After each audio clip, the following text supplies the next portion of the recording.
Watch out. You hear that phrase and it can mean so many different things all at once.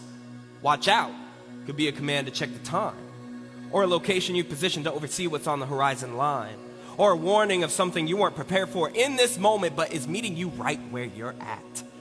Watch out. Great-great-grandparents were watching out on this night, waiting for a sign that should never had to be waited for.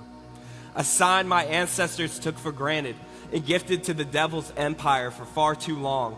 In the late darkness of the night, the good news was being awaited for a glimpse of that light. A light my own snuffed out, trampled, tortured, abused, corrupted, sabotaged, and defiled. Pure evil and the wickedness of sin cloaked in what the culture had said was normative, a Babylon trying to clothe ourselves as Israel, in Egypt trying to play ourselves off as Jerusalem, twisting the gospel to fit an oppressive narrative instead of the good news declared for everyone to share in it. Watch out. I heard the words, "Are we free yet?"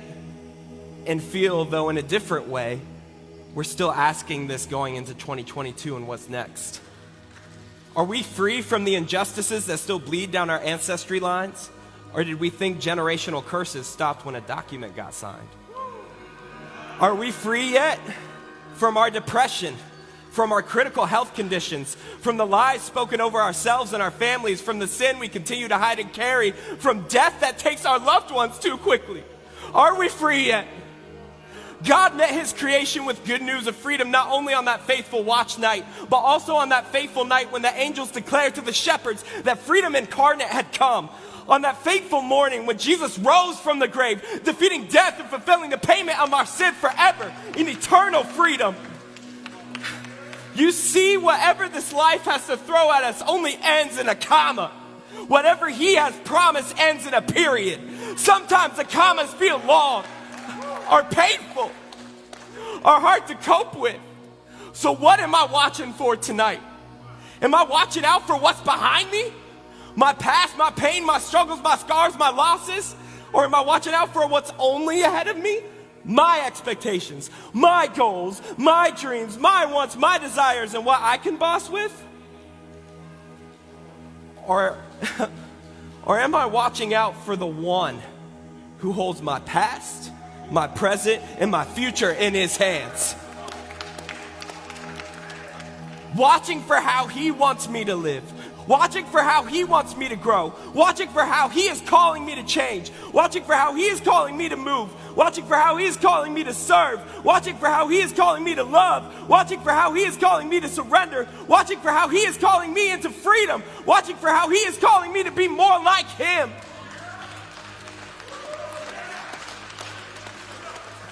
Because get this, the more I'm like him, the more his freedom not only changes me, it causes me to watch out for those around me. Don't miss this. If my ancestors lived true to the gospel, we would have been watching out for our brothers and sisters' freedom and seeing the image of God in them long before 1862. But it's not just on them. It's on us now. If I live true to the gospel, I stand with my brothers and sisters fighting for freedom and the equity we have all been given as children of God. If I live true to the gospel, I watch him and I see him in you. And I don't see the way the media paints us in divisive hues, because the devil wants us to believe our differences make us impossible to be together, when God made us beautifully unique so we could celebrate our divine differences and worship him together. If I live true to the gospel and I watch him, I see freedom is for all, not a denomination, a people group, or a nation. Hope+Elim in 2022. Let us be the watch post to watch out for those in our community, our neighborhoods, and our cities needing freedom.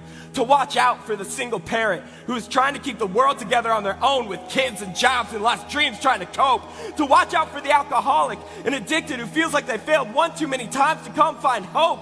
To watch out for those facing injustices, to not have to wait for the whole story to be loved, walked with, and reminded they're not fighting alone. To watch out for those broken, hurting, and wondering if tomorrow's worth it or if it's better at the end of that rope. To watch out for the family pretending it's all good but those divorce papers are in that envelope.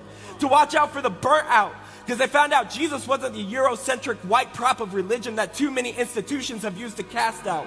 When our Savior was from the Middle East, scorning the religious elite and sharing freedom with those too sinful to sit and eat with.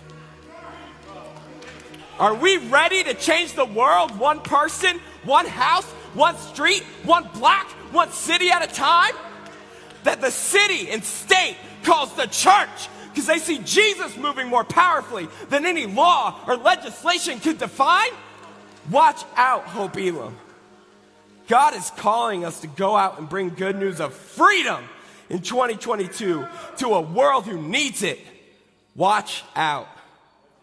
It's time.